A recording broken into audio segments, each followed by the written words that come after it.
안녕하십니까. 자, 이번 시간은 이제 승진 대비 형법 모의고사 4회차 주요 문제를 한번 보도록 하겠습니다. 역시 이제 시간이 이제 많지는 않으니까 이제 주요 문제에서 평소에 이제 많이 안 보는 부분들 있죠. 이제 그런 거 위주로 한번 보려고 합니다. 자, 그래서 이번은 이제 3번 문제부터 한번 보겠습니다. 3번 문제 보시면 양벌 규정에 대한 설명 옳지 않은 것 있네요. 양벌 규정은 뭐였습니까? 자, 이제 행위자와 그 다음에 뒤에 이제 대표나 법인 이런 사람들을 처벌하는 둘을 처벌하는 규정을 양벌 규정이라고 했습니다. 자, 그래서 첫 번째부터 보시면 자, 일단 있는데 어쨌든 양벌 규정에 대한 형사 책임도 우리 형사 책임은 뭡니까?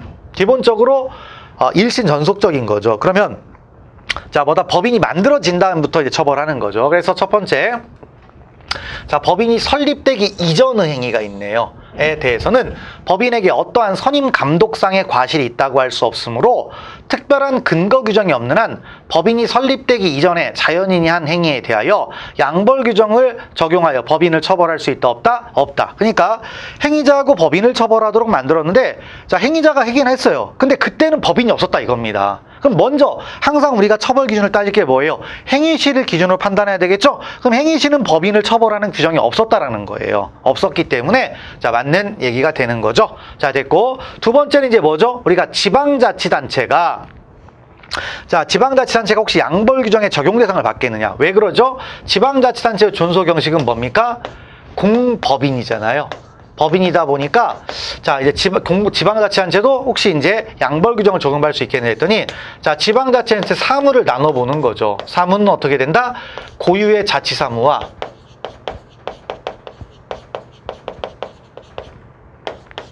그 다음 뭐가 있어요?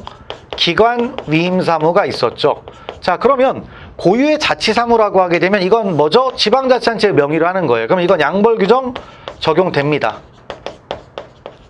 적용돼요. 근데 기관이임 사무는 국가가 맡긴 것을 대신하는 거잖아요. 그러니까 이때는 국가로 보는 거니까 법인이 아니에요. 그래서 양벌 규정을 적용할 수 있다 없다? 없다라는 거죠. 그래서 자, 읽어봅시다. 지방자치단체는 그 고유의 자치사무를 처리하는 경우 지방자치단체는 국가기관의 일부가 아니라 국가기관과는 별도의 독립한 공법인으로서 양벌 규정에 의한 처벌 대상이 되는 법인에 해당한다. 그래서 고유의 자치사무를 처리하는 경우 그러니까 해당한다. 맞는 얘기죠. 됐고 세 번째는 자, 우리 법인의 이제 어쨌든 형사 책임이라는 것 자체가 일신 전속적입니다.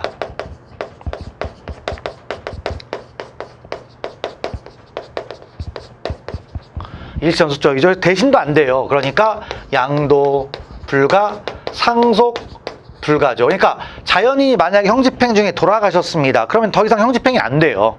그래서 상속인이 물려받느냐 그런 건 아닌 거죠. 그럼 법인도 똑같이 가는 건데요. 그래서 3번 보시면 합병으로 소멸한 법인이 종업원 등의 위법행위에 대하여 양벌 규정에 따라 부담하던 형사 책임은 합병으로 존속하는 법인에 뭐다? 승계되느냐? 승계되지 않는다라는 거죠. 승계되지 않는다라는 겁니다. 자, 그 다음 네 번째 양벌 규정에 따라 면책 규정이 신설이 됐습니다. 그럼 면책 규정이 신설됐다는 얘기는 과거에는 면책 규정이 없었는데 면책 규정이 만들어진 거죠. 그럼 당연히 100% 처벌받을 것을 뭐가 됩니까? 처벌받지 않을 가능성이 생긴 거죠. 그러니까 당연히 뭐예요? 경한 거죠. 경한 거에서 경한법이 된다. 경한법이 되니까 당연히 1조 2항을 적용하자. 재판시법을 적용하자라는 거예요.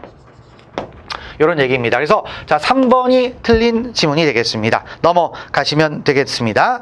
자, 그 다음에 가보시면은 자, 7번 문제를 한번 가보겠습니다. 7번.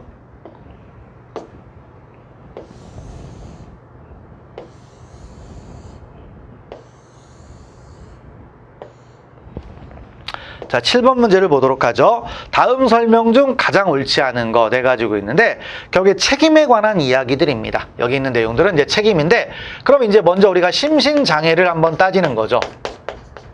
그래서 자, 1번 얘기는 이제 심신장애와 관련된 얘기인데 우리가 심신장애는 뭐죠? 정신기능의 장애를 얘기하는 겁니다.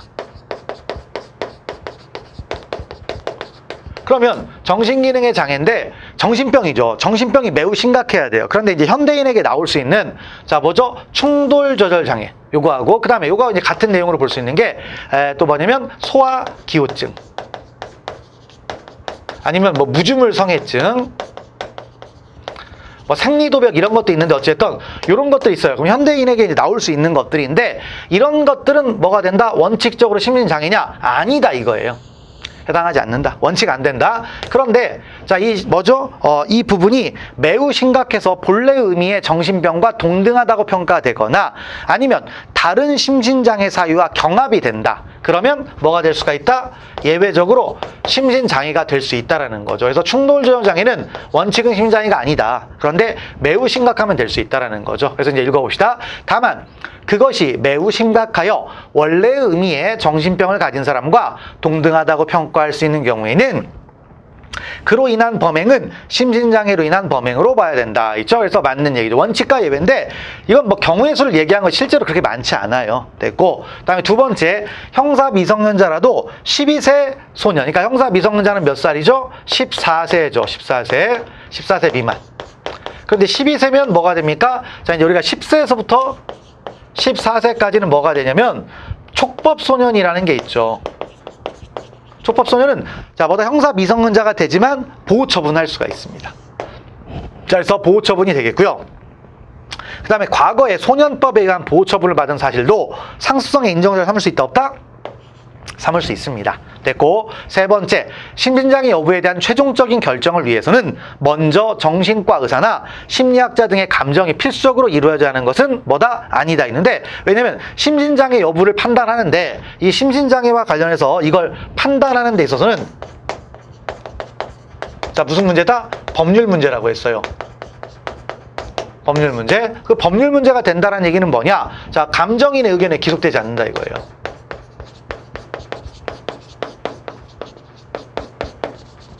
법관이 독자적으로 판단합니다. 그러니까 필수적으로 이루어질 필요가 없죠. 법관이 알아서 하는 거니까. 근데 이제 물론 의심이 되면 감정을 받긴 받아야 돼요. 그런데 뭐 그렇다고 해서 무조건 해야 되느냐 그런 건 아니다라는 얘기입니다. 자, 됐고요. 그다음에 네 번째를 가보시면 자, 뭐다? 원인에 있어서 자유로운 행위에 형법 관한 형법 10조 3항 원자행위죠. 자, 뭐다? 자행 이런 게 있었죠. 자, 10조 3항이 있는데 그럼 이거에 대한 적용 범위를 따지는 건데 그랬더니 뭐다? 고의에 의한 원자행과 그 다음에 과실에 의한 원자행 이게 있을 수가 있어요. 그래서 적용 어떻게 되느냐 했더니 여기도 적용되고 여기도 적용된다라는 겁니다. 그래서 자, 뭐다? 위험의 발생을 예견할 수 있었는데도 자의로 심신장애를 야기한 경우 여기까지는 뭐다? 과실에 의한 원자행이죠.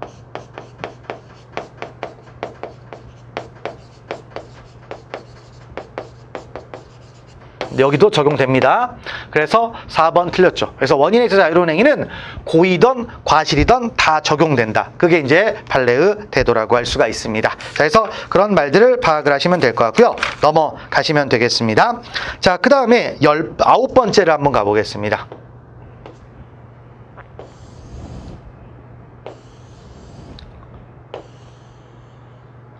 자, 9번째에서 뭐가 있죠? 실행의 착수가 있네요. 실행의 착수. 그래서 자, 언제 실행의 착수를 볼 것이냐? 뭐 이건 뭐죠? 실행의 착수 시기에 관련해서는 학설이 4가지가 있죠. 형식적 객관설, 실질적 객관설, 그다음에 주관적 객관설, 그다음에 주관설 이렇게 4가지가 있는데 우리 판례는 모든 판례가 다 있다라고 했어요. 모든 견해가. 그래서 판례는 일관적이지 않다. 시기와 관련해서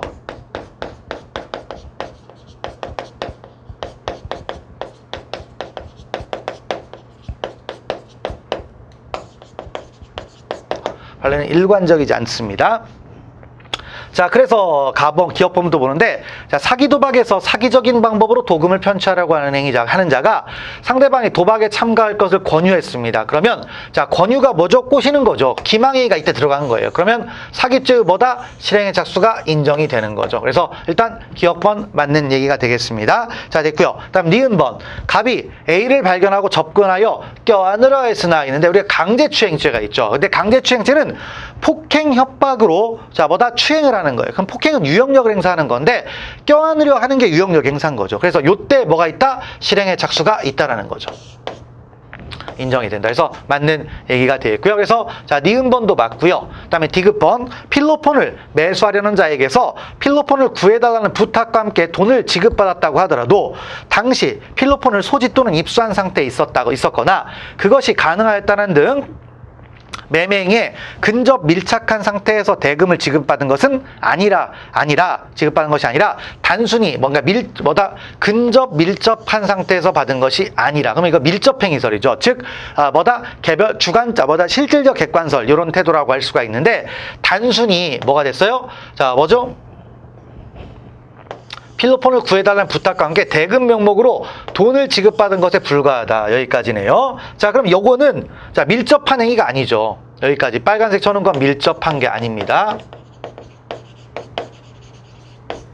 아니죠? 그러면 당연히 뭐가 됐습니까? 실행의 착수에 이른 것으로 볼 수 없다. 맞는 얘기가 되겠네요. 그래서 디귿번도 맞고요. 자, 그 다음에 리을번을 보시면 피담보 채권인 공사대금 채권을 실제와 달리 허위로 부풀려 유치권에 의해서 뭘 했습니까? 경매를 신청했습니다. 근데 이제 결국엔 소송사기인데, 소송사기는 획일적으로 따지면 소재기시예요. 소재기시인데 바로 경매를 신청한 것도 소재기가 됩니다. 그러니까 실행의 착수가 인정이 뭐가 돼요? 된다라는 거죠. 인정이 된다. 그래서 자, 기억, 니은, 디귿 여기까지가 뭐가 된다? 답이 되는 거죠. 그래서 리을번 틀렸어요. 근데 여기서 주의할 것은 유치권 신고, 허위의 유치권 신고까지만 하면은 이건 실행의 착수가 아닙니다. 실행의 착수가 아니다. 그런 것들을 좀 기억을 하시면 되겠습니다. 자, 넘어가시면 되겠고요. 그다음에 13번째로 한번 가보겠습니다.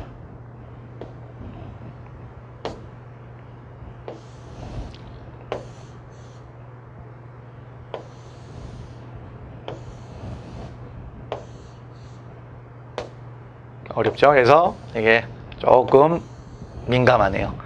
자, 그래서 13번 문제를 한번 들어가 보면은, 자, 부작위범에 대한 설명해가지고 있네요. 적절한 거 해가지고 있습니다. 그러면 첫 번째 이제 무슨 얘기냐?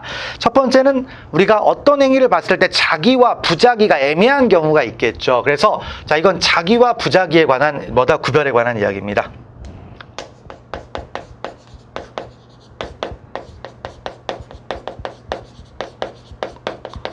하나의 사안에 대해서 자기와 부작위를 구별하는 겁니다. 그러면 여기에 대해서는 이제 어떻게 하느냐 했더니, 자기 우선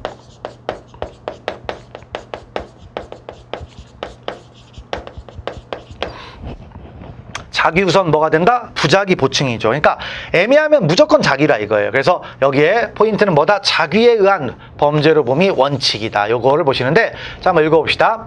자기는 물론 부작위에 의하여도 실현될 수 있는 범죄의 경우 행위자가 자신의 신체적 활동이나 물리적 화학적 작용을 통하여 적극적으로 타인의 법익 상황을 악화시킴으로써 결국 그 타인의 법익을 침해하게 이르렀다. 그럼 뭐다? 자기로 보자 이거죠. 그래서 이게 악화된 것을 방치한 거니까 부작위로 보느냐? 절대 그런 거 아닙니다. 애매하면 무조건 자기가 된다라는 거죠. 그래서 일단 기억번은 맞는 얘기가 되는 거죠. 그다음에 니은번 보시면은, 자, 부진정 부작위범이 있습니다. 근데 부진정 부작위범은 자, 뭐죠? 규정 형식은 자기로 돼 있는데 그걸 부작위로 실현하다 보니까 두 가지가 필요하죠. 그래서 보증인 지위, 그다음에 행위 정형의 동가치성. 요게 필요하죠. 근데 이제 보증인 지위가 있죠. 근데 이 보증인 지위를 우리 판례는 뭘로 본다? 자기 의무라고 평가를 합니다. 자기 의무라고. 그러면 이제 자기 의무가 어떤 의무냐 했더니 법적인 의무래요. 도덕적이거나 종교적인 의무는 아니고 법적인 의무라고 합니다. 그러면 자기 의무가 이제 발생을 하는데 어떤 것들이 있느냐? 자기 의무는 이제 발생 근거에 관한 이야기입니다. 여기는. 그래서 발생 근거는 판례가 몇 개 얘기했다? 6개를 얘기합니다. 그래서 첫 번째 뭐예요? 법령. 그다음에 법률행위, 법률행위는 계약을 말하죠. 그다음에 선행행위 있고요. 그다음에 사회상규, 그다음 조리, 그다음 하나 더 추가하면 신의칙. 요렇게 해가지고 이 6개에 의해서 발생한다라는 얘기죠. 근데 자, 쭉 해서 사회상규 조리로부터는 법적인 자기 의무가 발생하지 않는다라고 했으니까 당연히 틀린 말이 되겠죠. 됐고, 그다음에 디귿번 가보시면은, 부진정 부작위범에서의 고의는 자신의 부작위가 자기와 동등하다는 점에 대한 인식을 필요로 하므로 자기 의무자의 예견 또는 인식 등이 불확정적인 미필적 고의로는 부진정 부작위범의 고의가 있는지 않는데, 고의는 항상 미필적 고의면 충분해요. 됩니다. 자, 그래서 니은번도 틀렸고요. 그 다음에 디귿번도 틀렸고요. 리을번. 형법상 방조가 있는데, 자, 우리가 이제 그러니까 부작위로 방조나 부작위로 교사를 할 수 있냐, 이런 논점이 되는 거죠. 근데, 자, 부작위한 교사는 불가합니다. 하지만, 부작위한 방조는 됩니까? 안 됩니까? 되죠. 그래서 방조에 관한 얘기입니다. 그래서 쭉 해가지고 있는데, 이거 이제 맞는 얘기인데 한번 읽어봅시다. 형법상 방조는 자기에 의하여 정범의 실행을 용이하게 하는 경우는 물론 직무상의 의무가 있는 자가 정범의 범죄 행위를 인식하면서도 그것을 방지하여야 할 재반 조치를 취하지 아니하는 부작위로 인하여 정범의 실행을 용이하게 하는 경우에도 뭐다? 성립한다. 맞는 얘기죠. 그래서 부작위한 방조도 가능하다라는 얘기죠. 그래서 그런 취지를 보시면 되겠습니다. 그래서 답은 기역번과 리을번이 맞는 얘기가 되겠습니다. 넘어가시면 되겠습니다. 자, 그 다음에 가보시면, 자, 이제 죄수론에서 형벌론에서 19번 한번 가보겠습니다.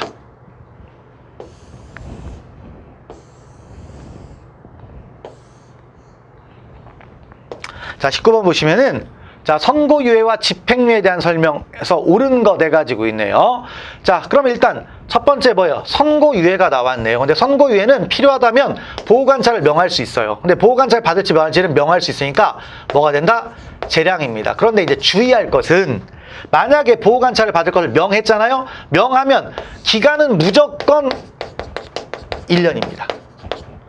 그러니까 보호관찰 할지 말지는 재량이 맞습니다. 하지만 만약에 보호관찰을 하기로 결정을 내렸잖아요. 그럼 기간은 무조건 1년이 됩니다. 그래서 여기서 뭐 기간은 쭉 해서 법원이 재량으로 한다는데 아니에요. 이게 집행유예의 차이점입니다. 그래서 1번 틀렸다라는 거고요. 그다음 2번 가보면 형의 선고를 유예하는, 즉 선고유예를 하는 경우에는, 자, 선고가 유예된 형에 대한 판단을 해야 하기 때문에 그 선고형을 정해놓아야 하고, 벌금의 경우에는 벌금액도 확정하고, 근데 벌금은 뭐죠? 안 냈을 때 노역장 유치까지 생각을 해야 되잖아요. 그래서 노역장 유치, 환영 유치 처분이라고 하잖아요. 그래서 요거까지 해야 됩니다. 당연히 해야 되는 거죠. 자, 됐고, 세 번째 가보면, 자, 형법 62조 1항은 형의 집행을 유예할 수 있다라고 규정하고 있는데, 이는 하나의 형의 전부에 대한 집행유예에 관한 규정으로 해석해야 하고, 따라서, 자, 뭐죠? 하나의 형의 일부에 대한 집행유예는 가능하냐? 그랬더니 불가능하다. 맞습니다. 무슨 말이냐면, 징역 3년이 나왔어요. 근데 1년은 실형을 선고하고 2년은 집행을 유예할 수 있느냐? 그런 건 안 된다라는 거예요. 그래서 3번은 맞는 얘기가 되겠죠. 자, 됐고, 네 번째 가보시면, 형의 집행유예를 선고받은 자가 유예기간을 무사히 경과하여 형의 선고가 효력을 잃게 되는 경우 형의 선고가 있었다는 기왕의 사실 자체까지 없어지느냐? 그건 아닙니다. 없어지는 건 아니에요. 그렇기 때문에 남죠. 그래서 선고유예는 자격정지 이상형을 받은 전과가 없어야 되는데, 자, 집행유예는 시형을 받았으니까 자격정지 이상이 되겠죠? 그래서 해당됩니다. 그래서 선고유예 결격 사유는 돼요. 그래서 4번 중요한 지문입니다. 그래서 1, 2, 3, 4번. 그래서 3번이 틀렸다라는 걸 파악을 하시면 될 것 같고요. 넘어가시면 되겠습니다. 자, 됐고, 그 다음에 또 보실 게, 자, 25번을 한번 가보겠습니다.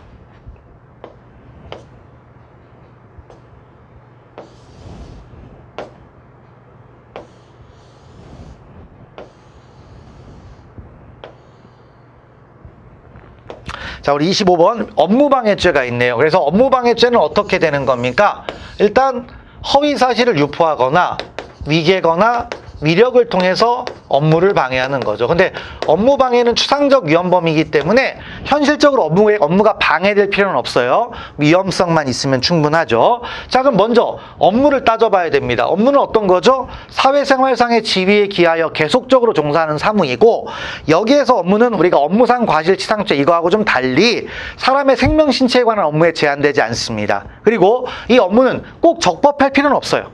그래서 보호할 가치가 있으면 충분했죠. 자, 그래서 그걸 따지는데, 그래서 이제 업무성을 보는 겁니다. 근데 우리가 업무라고 하면 현실은 뭐예요? 일을 얘기하는 거죠. 일. 그래서 일과 권리를 구별합니다. 그래서 1번부터 보시면, 자, 초등학생들의 학교에 등교하여 교실에서 수업을 듣는 거 돼가지고 있네요. 초등학생들이. 자, 수업을 듣는 거 있어요. 그럼 이건 뭐냐? 수업을 받을 권리죠. 수업권이 있습니다. 그럼 수업권은 업무가 아닙니다. 그래서 읽어보시면 직업 기타 사회생활상의 지위에 기하여 계속적으로 종사하는 사무 또는 사업에 해당한다고 할 수 없다. 맞는 얘기가 되겠죠. 자, 그다음 두 번째를 가보시면 주택 재건축 조합 조합장이 자신에 대한 감사 활동을 방해하기 위하여 조합 사무실에 있던 컴퓨터에 비밀번호를 설정하고 그 다음 뭐죠? 하드디스크를 분리 보관하는 방법. 그럼 뭐가 됐습니까? 이런 걸 통해서 뭐가 됐어요?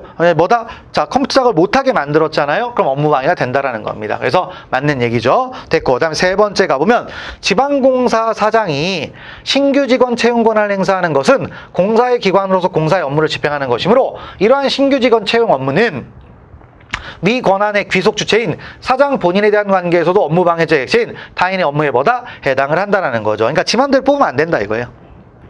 자, 됐고 넘어가시고 다음 4번을 보시면은 자, 법원의 직무집행정지 가처분 결정에 의해서 직무집행이 뭐가 됐습니까? 정지된 자. 자, 법원의 직무집행 가처분 결정에서 직무집행이 뭐가 됐어요? 정지가 됐습니다. 그럼 법원이 하지 말라고 했습니다. 이건 무조건 하면 안 돼요. 근데 이걸 뭐 했습니까? 결정에 반해서 직무를 수행했습니다. 그럼 이 직무 수행은 뭐가 된다? 보호 가치가 없어요. 반사회성이 있는 거죠. 그래서 반사회성을 띠고 있기 때문에 할 수 있으므로 이건 방해를 해도 오히려 방해를 해야 돼요. 그래서 업무방해죄는 해당하느냐? 해당하지 않습니다. 그래서 4번이 틀렸죠. 그래서 반사회성 있는 업무는 보호할 가치가 있다 없다? 없다라고 했죠. 그래서 그런 말들을 보시면 되겠습니다. 자, 됐고요. 넘어가시면 되겠습니다. 자, 그리고 이제 30번 문제를 한번 가보겠습니다.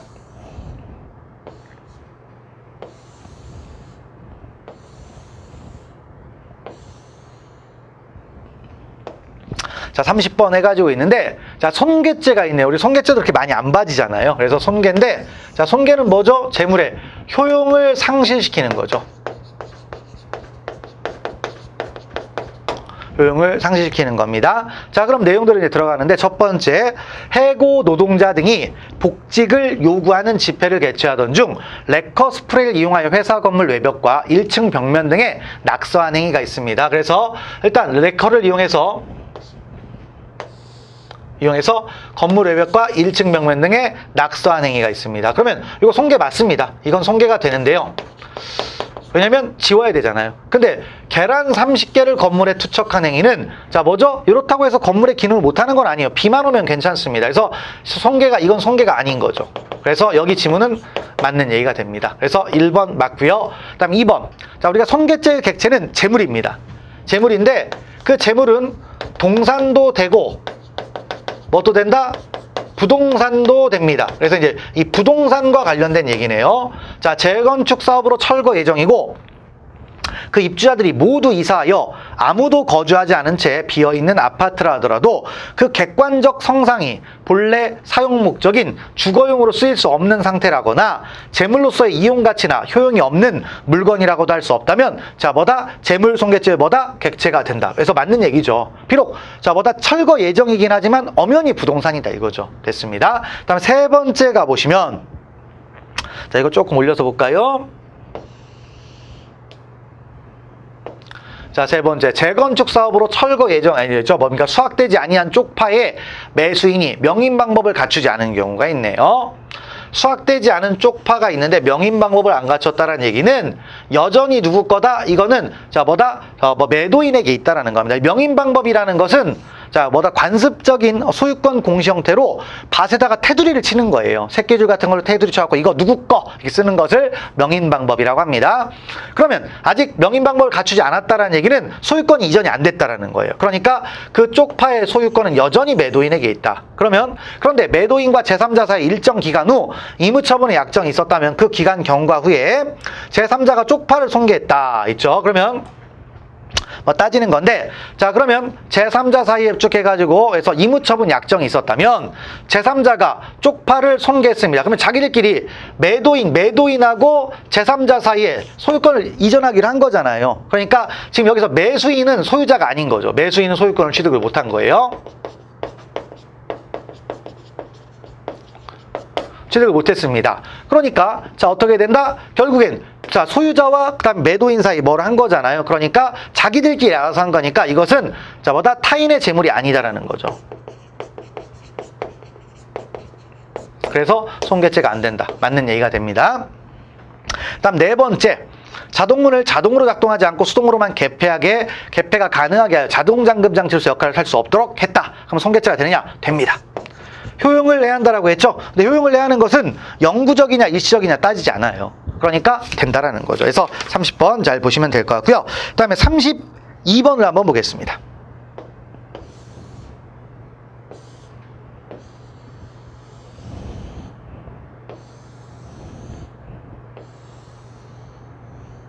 자, 교통방해죄가 있네요.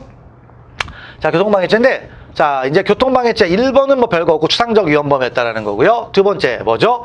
집회 또는 시위가 신고된 내용과 다소 다르게 행해졌으나 신고된 범위를 현저히 일탈하지 않는 경우, 자, 그로 인하여 도로의 교통을 방해받았다고 하더라도 특별한 사정이 없는 한 어쨌든 자, 뭐다 집회를 하다 보면 할 수밖에 없잖아요. 그러니까 자, 특별히 현저히 일탈하지 않았다고 하게 되면 집회 범위를 안 벗어났으니까 일반 교통방해죄 된다 안 된다? 안 된다라는 거죠. 됐고 주의하시면 되겠고요. 그다음에 세 번째, 일반 교통방해죄는 즉시범이 아닌 무슨 범입니까? 계속범입니다. 그래서 계속범이기 때문에 동제의 기수에 이르렀다면 기수 이후에 그러한 교통방해 위법 상태가 제거되기 전에 교통방해 행위에 가담한 자는 일반 교통방해죄보다 공범이 될 수 있다 없다? 될 수 있죠. 그래서 무슨 얘기입니까? 승계적 공동정범에 관한 얘기죠. 그래서 3번이 틀렸다. 다음 4번, 업무상 과실로 인하여 교량을 손괴하여 자동차의 교통을 방해하고 그 결과 자동차를 추락시킨 경우 업무상 과실 일반 교통방해죄와 업무상 과실 자동차 추락죄가 각각 성립하고 상상적 경합이다. 하나의 행위니까 상상적 경합이 된다는 거죠. 그래서 3번 뭐다 틀렸다. 이걸 파악하시면 될 것 같고요. 그 다음에 직무유기죄 35번을 한번 가보겠습니다. 직무유기와 직권남용이 있네요. 자, 직무유기는 이제 정당한 사유 직무수행을 거부하고, 그다음에 직권남용은 뭡니까? 그 직권을 남용해서 권리행사를 방해하거나 의무업무일하게 하는 거였죠. 그래서 내용을 들어가는데 첫 번째 가보시면, 자, 뭐다 쭉 해서 보시면, 자, 직무유기죄는 직무를 수행하여 하는 자기 의무의 존재와 그에 대한 위반을 전제로 하고 있는 바 공무원이 정당한 사유 없이 직무 수행을 거부하거나 직무를 유기한 경우에 성립하는 즉시범이냐 그랬더니 아닙니다. 직무유기죄도 계속범입니다. 그래서 위법 상태가 계속 유지가 되는 거죠. 그래서 1번 틀렸다라는 거고요. 답은 쉽네요. 그 다음 2번부터 봅시다. 직무유기죄는 공무원이 추상적 성실함을 태만히 하는 일체의 경우에 성립하는 것이 아니라 직장의 무단 이탈, 직무의 의식적인 포기 등과 같이 국가의 기능을 저해하고 국민에게 피해를 야기시킬 가능성이 있는 경우에 하나요? 성립하게 돼 있다. 그러니까 무조건 안 했다가 아니라 국가의 기능과 관련된 얘기니까 국가의 기능을 저해할 수가 있다. 이럴 때 성립한다는 얘기죠. 그다음에 세 번째, 직권남용죄에서 직권남용은 사람으로 하여금 의무없는 일을 하게 한 것과 사람의 권리행사를 방해한 것과 구별되는 별개의 범죄 성립 요건으로 공무원이 한 행위가 직권남용에 해당한다고 하여 바로 상대방이 한 일이 의무없는 일을 하게 한다고 할 수 없다. 그래서 뭐냐면 직권을 남용했다고 되는 게 아니라 직권 남용으로 인해서 그 권리 행사가 방해가 되거나 그 의무 없는 일을 해야 된다라는 거죠. 그래서 맞는 얘기가 되겠고요. 다음 3번을 보시면은, 4번 보시면은 권리행사를 방해함으로 인한 직권남용 권리행사 방해죄와 의무없는 일을 하게 함으로 인한 직권남용 권리행사 방해죄의 두 가지 행위 태양에 모두 해당하는 경우, 그럴 때는 뭐가 된다? 요게 이기죠. 자, 권리행사를 방해했다라는 게 먼저입니다. 요게 먼저 성립한다라는 거예요. 그래서 그 부분 파악하시면 돼요. 두 개가 다 성립한다는 뜻은 아닙니다. 넘어가시면 되겠네요. 자, 그 다음에 37번을 한번 볼게요. 교통방해죄, 공무집행방해죄네요. 그래서 공무집행방해죄도 여러분들이 잘 알아둬야 되는 거니까 보시면 되겠습니다. 적절하지, 옳지 않은 거네요. 첫 번째, 공무집행방해죄는 어떤 거였죠? 직무를 집행하는 공무원을 폭행 협박하며 성립하는 거였죠. 그래서 고의는 상대방이 직무를 집행하는 공무원이라는 사실 및 이에 대하여 폭행 또는 협박을 한다는 사실을 인식하는 것을 내용으로 하지만, 자, 직무집행을 방해한다라는 의사는 필요하다 안 필요하다? 필요하지 않죠. 왜냐?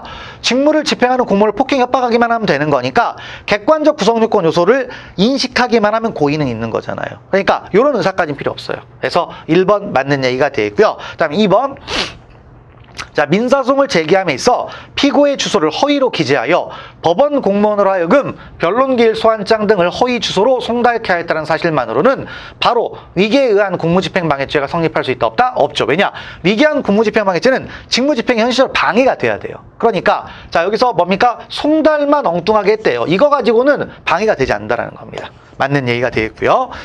자, 그럼 세 번째, 범죄 행위로 인하여 강제 출국당한 전력이 있는 사람이 외국 주재, 한국 영사관에 허위의 호구문 및 외국인 등록 신청서 등을 제출하여 사증 및 외국인 등록증을 발급받았다면, 야, 이거 뭐가 된다? 발급받으면 결국엔 속아가지고 받은 거잖아요. 그래서 자, 공무원들이 속아가지고 했으니까 이게 속아서 위계한 공무집행방해죄가 된다라는 거죠. 그래서 맞는 얘기가 되겠고요. 다음 네 번째를 가보시면, 갑이 자신을 현행범 체포하려는 경찰관에 대항하여 경찰관을 폭행하였는데 사후에 갑이 범인으로 인정되지 아니하였다면 공무집행방해죄 죄를 지지 않느냐 했는데, 우리가 공무집행방해죄에서 공무집행방해죄는 적법해야 되잖아요. 그러면 적법한지 여부는 뭘 가지고 따진다? 행위시에 행위시, 공무집행 당시. 그러니까 행위시에는 문제가 없었어요. 그래서 폭행을 했고, 그래서 공무집행방해죄가 됐는데 나중에 범죄가 안 된다고 해서 갑자기 공무집행방해죄가 사라지거나 그러지는 않습니다. 그래서 직무집행 행위시를 기준으로 판단하는 적법성은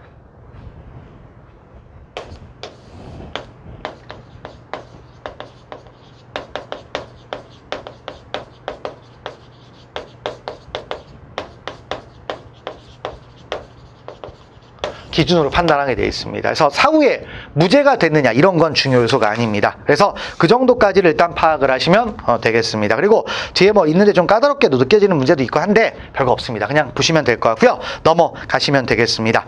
자, 그래서 자, 사회에 관한 모의고사 이제 문제를 한번 또 간단하게 한번 봤습니다. 그래서 역시 모르는 내용 한번 잘 정리하면 충분할 것 같습니다.